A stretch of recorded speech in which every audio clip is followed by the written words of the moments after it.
आप सभी साथियों को नमस्कार। आज हम बात कर रहे हैं ऑपरेशन सिंदूर के बारे में। जैसा कि हमको पहले से पता था कि भारत एक ज़बरदस्त एक्शन जरूर लेगा और भारत ने वो एक्शन ले लिया है। ऑपरेशन सिंदूर के माध्यम से पाकिस्तान के अंदर जाकर स्ट्राइक की गई हैं और काफ़ी डीप इम्पैक्ट जो टेररिस्ट ग्रुप हैं उन पर किया हुआ है। आज हम इस बारे में बात करेंगे। जैसे हमने पिछले पॉडकास्ट में आपको बताया था कि जैसे ही भारत पाकिस्तान पर अटैक करेगा, कि जो कि हमको पता था करेगा, तो उसके बाद हम इस बारे में आपसे चर्चा करेंगे। मेरे साथ है मेरे मित्र राजवीर कंडारी और मैं शंकर विश्वनाथ। राजीव भाई, कैसा लगा आपको? और दिल को थोड़ा सा सुकून मिला है। परंतु जैसे ने कहा है कि ये अभी शुरुआत है और अभी ये ख़त्म नहीं हुआ है, तो मेरे हिसाब से अच्छी शुरुआत है। परंतु इतने से काम नहीं चलेगा। बिल्कुल बिल्कुल। हमने पिछले पॉडकास्ट में भी आपको ये बताया था कि पाकिस्तान जो टेररिस्ट का मेन कॉज है, जो टेररिस्ट का मेन कॉज है वो पाकिस्तान की आर्मी है। पाकिस्तान की आर्मी ही टेररिस्ट ग्रुप को बनाती है। आपने जैसे आजकल देख रहे होंगे कि जो टेररिस्ट ऑर्गेनाइजेशन है उनका जो मदरसा है वो शहर के बीचों बीच है और उसके जनाजे में प्रेसिडेंट का फूल आ रखा है, उसके चीफ ऑफ आर्मी स्टाफ का फूल आ रखा है और वहां पर नारे लग रहे हैं कि भारत तेरी मौत आई जैस आई जैस आई। तो इसका मतलब पूरी दुनिया देख रही है कि जैश ए मोहम्मद का आतंकी मर रहा है और आप वहां जनाजे में जा रहे हैं, उनको फूल चढ़ा रहे हैं। तो पूरी दुनिया को इसमें देखना चाहिए कि ये क्या हो रहा है। ये तो सबकी आंखों के सामने है। शहर के बीचों बीच मदरसे और वहां पर आतंक की ट्रेनिंग। इसमें जो इम्पैक्टफुल काम रहा है भारतीय सुरक्षा एजेंसी का, जिन्होंने एग्जैक्ट आपको लेट लॉन्ग दिए कि इस लोकेशन पर ये मदरसा और इस मदरसे में ये काम हो रहा है। तो मुझे लग रहा है जो शुरुआत हुई है वो एक ज़बरदस्त चोट लगी है और ये प्रोसेस यहीं रुकना नहीं चाहिए, क्योंकि ये आर्मी के खिलौने हैं। ये पाकिस्तान आर्मी के खिलौने हैं। पाकिस्तान आर्मी इनको यूज़ करती है और थ्रो कर देती है। अभी इन्होंने ये पाले हुए हैं कश्मीर के लिए, और जैसे तहरीक तालिबान आज वो पाकिस्तान के लिए ही घातक है। और ये भी एक दिन मुझे लगता है कि जब कॉन्फ्लिक्ट ज़्यादा हो जाएगा, इंटरनेशनल प्रेशर हो जाएगा, तो पाकिस्तान आर्मी को इनके अगेंस्ट ही काम करना पड़ेगा और ये और पाकिस्तान आर्मी लड़ते रहेंगे। अभी भारत को इनको रुकना नहीं चाहिए। जो टेररिस्ट कैंप्स हैं इनको बार बार तबाह करते रहना चाहिए ताकि ये दोबारा से ऐसे काम ना करें। तो आप क्या सोचते हैं इस बारे में? शंकर जी, इसमें ना तीन चार चीज़ें हैं जो मैं एक साथ कंक्लूड कर देता हूँ, पॉइंट बाय पॉइंट। सबसे पहले आपने कहा है कि उसमें प्रेसिडेंट हो गया, पाकिस्तान आर्मी के चीफ हो गया, वहाँ के प्राइम मिनिस्टर हो गए, इन सबके फूल गए हुए थे। इससे क्लियर संदेश हम लोगों को समझना चाहिए कि उनके हिसाब से वो आतंकवादी नहीं है। देखो, आतंकवादी ना हमारे हिसाब से हैं वो, उनके हिसाब से वो कौन है? मुजाहिद। उनके हिसाब से कौन है?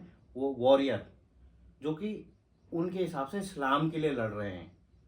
ऑल्दो इसका इस्लाम से कोई लेना देना होगा या नहीं होगा, वो इस्लामिक लोग ज़्यादा अच्छा बता पाएंगे, परंतु पाकिस्तान के हिसाब से वो वॉरियर्स हैं। दूसरा, इसमें आपने बोला है कि जिस तरीके से तहरीक तालिबान को रशिया के लिए पैदा करा गया था, वो तो पाकिस्तान के मिनिस्टर खुद बताते हैं कि पिछले 30 सालों से हम वेस्ट यानी अमेरिका और यूरोप के कहने पे टेररिज्म को बढ़ावा दे रहे थे, उनको पनपा रहे थे। बिल्कुल। जब यूएसएसआर, आप लोगों ने सुना होगा, सोवियत संघ 1990-91 के दौर में जब उसके टुकड़े हुए थे, तो उस टाइम पे पाकिस्तान ने इसका क्रेडिट लिया था। पाकिस्तान ने कहा था कि इसमें हमारा सबसे बड़ा हाथ है। आज पाकिस्तान रशिया के पैर पकड़ के बोल रहा बचा लो, और हमारे आपसे अच्छे रिश्ते हैं। काहे के अच्छे रिश्ते? पाकिस्तान न कभी किसी का हुआ है न कभी किसी का होगा, इसलिए ये बिल्कुल सही टाइम है कि ये नाम इस धरती से मिटा लेना चाहिए। इसके दो तीन बढ़िया बढ़िया मुल्क बन जाएंगे। बलूचिस्तान बन जाएगा, आपका जो है ऊपर जो उनका है पठानों का है, पश्तूनों का है, वो अलग अलग देश बन जाएंगे। और वो देश छोटे छोटे देश होंगे, अच्छे देश होंगे। जैसे आप अफगानिस्तान की बात करें, अफगानिस्तान में भी तो मुसलमान रहते हैं, लेकिन वो आज भारत के साथ सही से रह रहे हैं। और एक चीज़ बताता हूँ मैं आपको, अफगानिस्तान की आर्मी को भी कहीं ना कहीं इंडिया आर्मी ट्रेन करती है। तो क्या उनके अंदर इस्लाम नहीं है? दूसरा आपने कहा है कि जब उन्होंने तहरीके तालिबान को बनाया, आज उनके गले की फांस बनी हुई है। उसी तरीके से जैसे मोहम्मद हो गया, ये हो गया, वो हो गया, जितने भी इनके आतंकवादी संगठन है, ये इनकी गले की हड्डी बनेंगे। और सबसे बड़ी बात, पाकिस्तानी आर्मी खुद इनको कुचलेगी जब ये इनके इंटरेस्ट को मीट नहीं कर रही होगी। बिल्कुल। आपको एक और चीज़ बता देता हूँ कि जो ऑपरेशन सिंदूर लॉन्च करा गया, ये एक टेस्टिंग था। कैसे टेस्टिंग था? पाकिस्तान ने बहुत सारी गीदड़ भपकियाँ दी थी कि हम तो न्यूक्लियर पावर हैं, हमारे पास जो डिफेंस सिस्टम है, इस बहुत बहुत बढ़िया चीज़ें उन्होंने बोली हैं। लेकिन भारत ने कहा जरा let me test, let me check. Bharat ना तो उनकी सीमा में गया, बिल्कुल, अपने ही घर से एग्जैक्ट लोकेशन। आज के टाइम पे आपको क्या लगता है कोऑर्डिनेट लेने की जरूरत है? गूगल पे सब कुछ है। आप अगर किसी आदमी को वहां पे भेज दो, उसको बोल दो यार एग्जैक्ट लोकेशन मुझे टेक्स्ट कर दे, 5 मीटर के अंदर। ये हमारी जो मिसाइलें गई हैं वो तो 30 मीटर के रेडियस में मार करती हैं। आप 5 मीटर में एग्जैक्ट कोऑर्डिनेशन आपको मिल जाते हैं। तो आप तो पाकिस्तान में जाने की जरूरत नहीं है। और भारत ने ये चेक कर लिया कि इनका डिफेंस सिस्टम कितना कारगर है, जो नहीं है। दूसरा आप ये देखो, जब आप बहावलपुर, जो कि पाकिस्तान का जो पंजाब है उसका एक मेन एरिया है, जो लाहौर के आसपास है ना, तो वहां पे अगर कोई मिसाइल लॉन्च हो रही है तो इसका मतलब है कि इनका जो मिसाइल सिस्टम, जो डिफेंस सिस्टम है, बिल्कुल ख़त्म है, किसी काम का नहीं है। अब नेक्स्ट इनको ये भी समझ आ गया है कि पाकिस्तान का जो आर्मी चीफ है, जिसको क्या मुनीर बोल रहे हो, जो पता नहीं कुछ अजीब सा नाम है उसका, उसके घर पे कभी भी ठोक सकते हैं। इसलिए उसको पहले से पता थी चीज़ें, इसलिए उसने अपनी फैमिली को बाहर भेज दिया। पाकिस्तान में मैंने आपको उस दिन भी बताया था शंकर जी कि कोई भी आदमी इन्वेस्ट नहीं करता है, वहाँ कोई अपनी प्रॉपर्टी नहीं बनाता है। Pakistan is on sale. आप बीच में आपने 2-3 साल पहले न्यूज़ सुनी होगी, पाकिस्तान में आप कुछ भी खरीद सकते हैं। आप पाकिस्तान में कोई खरीद लो, पाकिस्तान बिकने के लिए तैयार है। और जो पाकिस्तानी ये हिमायती हो रहे हैं मुस्लिमों के, मैं आपको एक और चीज़ यहाँ पे बता देता हूँ। ये चाइना को अपने बाप बोल रहे हैं ना, चाइना में उइगर मुसलमानों के बारे में पता कर लो। चाइना नहीं मानता किसी धर्म को, चाइना नहीं मानता किसी इस्लाम को, लेकिन इन्होंने अपना बाप इसलिए बनाया हुआ है कि कल को डंडा पड़ेगा तो कम से कम किसी के पास रोने के लिए तो होगा। दूसरा, आप कल का अगर एक इंटरव्यू देखते स्काई न्यूज़ का, हाँ देखा मैंने वो इंटरव्यू। जिसमें उनका वो बंदर जैसी शक्ल, पता नहीं क्या नाम था उसका, तरार करके, इनका मिनिस्टर है, जो बड़ा स्मार्ट सा बनता है, बोलता कि मैं ये और मैं वो, हम ऐसा कर देंगे वैसा कर देंगे। वो कल अपना क्या मुशायरा कर रहा था कि हम 35 जर्नलिस्ट को लेके दिखाएंगे कितना नुकसान हुआ हमें। अबे बेवकूफ़ के बच्चों, तुम्हें कम से कम ये समझना चाहिए, तुम तो न्यूक्लियर पावर हो और तुम इस तरीके से रो रहे हो कि ये कर दिया और वो कर दिया, हमारे सिविलियंस को मार दिया। भाई रिटेलिएट करो ना, तुम लड़ाई क्यों नहीं कर रहे हो? तुम जो है सीज फायर का उल्लंघन कर रहे हो, जो तुम खुद ही बोले थे कि सीज फायर करो। अब जाके अलग अलग देशों में हाथ जोड़ रहे हो कि हमें बचाओ। स्काई न्यूज़ की जो एंकर थी, उसने इतनी बुरी तरीके से इस बंदे को धोया, पता क्या बोला? फिर बोला नहीं नहीं ये वाली बात मत करो, अभी कल वाली बात करते हैं पहले। उसने बोला कि तुम्हारा परवेज मुशर्रफ कौन था? उसने खुद बताया कि हमारी क्या हालत है और हम आतंकवादियों को कैसे अटैक के लिए तैयार करते हैं, फिदाइन कैसे बनाते हैं। तुम्हारा डिफेंस मिनिस्टर पिछले ही हफ्ते कुछ और बोल के गया है, तो उसके बिल्कुल मुंह बंद हो गया। अच्छा, शर्म फिर भी नहीं है उनको, फिर भी क्या है, नहीं नहीं आप ये बात मत करो, आप ये बोलो कि इंडिया ने ऐसा क्यों करा। 5 तैयारे और हर घंटे में कभी 4, कभी 5, कभी 6। बिल्कुल बिल्कुल, इसमें मैं कुछ ऐड करना जी चाहूँगा जी जी जी। कि ख्वाजा आसिफ का कल इंटरव्यू था CNN के साथ। अच्छा जी। तो CNN के एंकर ने बोला कि आपके पास क्या सबूत है कि आपने इनके 5 तैयारे, पता नहीं तैयारे क्या, जहाज तैयारे गिराए हैं जी। तो कह रहा है कि हमने सोशल मीडिया में देखा। तो उसने बोला हम यहाँ सोशल मीडिया के कंटेंट की बात नहीं कर रहे हैं, हम सबूत की बात कर रहे हैं कि आपने इनके 5 जहाज गिराए या नहीं गिराए। तो कह रहा हमने तो बस सोशल मीडिया में देखा। दूसरा, इनका नेरेटिव एक्चुअली क्या है, पाकिस्तान को पता है कि हम आमने सामने की लड़ाई में इनसे कभी जीत नहीं पाएंगे। तो उसको पता है हम पीछे के रास्ते ही जाएंगे हमेशा, और हम हमेशा इन आतंकवादियों के सहारे ही जाएंगे। इसलिए उसने अपने पैर पीछे करना शुरू कर दिया।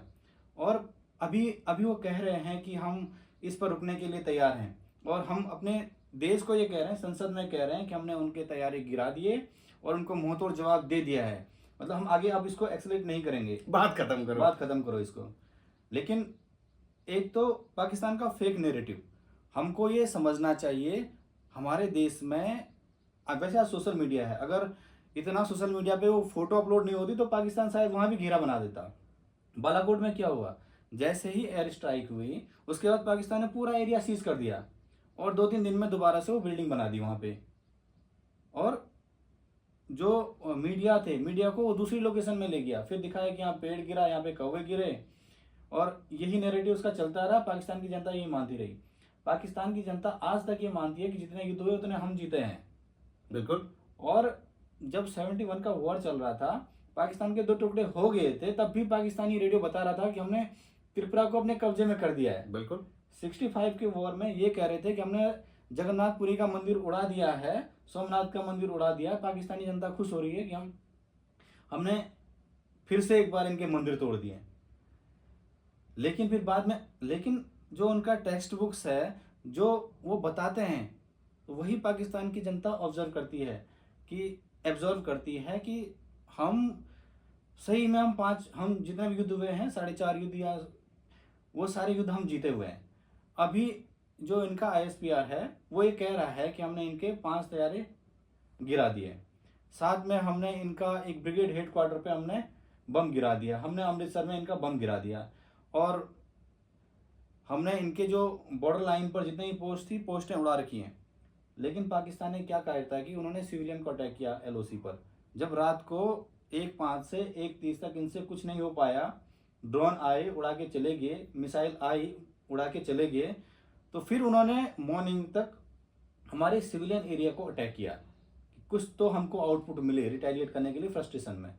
तो उनका ये प्लान था पहले से कि अगर भारत के जहाज आते हैं तो किसी तरह एक गिराना है, क्योंकि उनकी एयरफोर्स बहुत एक्टिव हो रखी थी काफ़ी दिन पहले से। लेकिन इसमें वो असफल रहे, इस बार जहाज आए नहीं। और जो पाकिस्तान के जो जहाज आए, एक वीडियो में देख रहा था, वो पेशावर एयरपोर्ट का था। एक पाकिस्तानी युवा बता रहा था कि यहाँ से हमको सबको बाहर निकाल दिया है एयरपोर्ट से, और यहाँ से 4 जहाज गए थे, वापस 2 ही आए हैं, और अब हम भी एयरपोर्ट छोड़ के जा रहे हैं, कभी भी हमारे एयरपोर्ट पर हमला हो सकता है। भारत ने हमला शुरू कर दिया है। पाकिस्तानी एंकर भी वही भाषा बोलेंगे जो पाकिस्तान का ISPR या आर्मी चाहेगी या ISI जो चाहेगा। तो ये फेक नैरेटिव अगर कहीं से आपके पास आता है तो इसको समझने की जरूरत है। भारत सरकार के पास, हमारे पास एक इंफॉर्मेशन सिस्टम ऐसा है, हम अपने लोगों को अंधेरे में नहीं रखते हैं, और जो भी इंफॉर्मेशन होती है वो पब्लिक डोमेन पे शेयर की जाती है। तो इस फेक नैरेटिव से भी बचने की जरूरत है। दूसरा, भारत ने जो अटैक किया है, ये जनरल नरवणे का आपने ट्वीट देखा होगा कि बिगिनिंग, हाँ, तो आर्मी चीफ थे पुराने जी, तो उन्होंने ये कहा है कि ये अभी शुरुआत है, और हमें भी यही लगता है ये एक शुरुआत है अभी। जैसे अभी राजवीर जी ने बताया कि ये बस एक टेस्टिंग है कि इनका एयर डिफेंस सिस्टम कैसे काम कर रहा है, और हमने अपना एयर डिफेंस सिस्टम भी चेक कर लिया कि हाउ इट वर्क्स। तो जो पाकिस्तान का जो विमान गिरा है, एक तो शायद पाकिस्तान में ही गिरा है, जिसका पायलट का वो भी आया था कि उसने जमीन पे गिरा हुआ दिख रहा था उसको, शायद वो। सर इसमें क्या हुआ है, मैं इसको आगे एक्सप्लेन कर देता हूँ। पहले तो पाकिस्तान जो झूठ बोलता है ना, पाकिस्तान जैसे बच्चे, आपने देखा हो 2 बच्चे होते हैं, तो बच्चों का जो दिमाग होता है ना बहुत क्रिएटिव होता है, तो स्टोरी टेलिंग, मतलब उनकी सच्चाई से कोई मतलब नहीं होता है, वो स्टोरी क्रिएट करते हैं। तो पाकिस्तान आज भी कम से कम 40 साल पीछे ज़िंदगी में जी रहा है।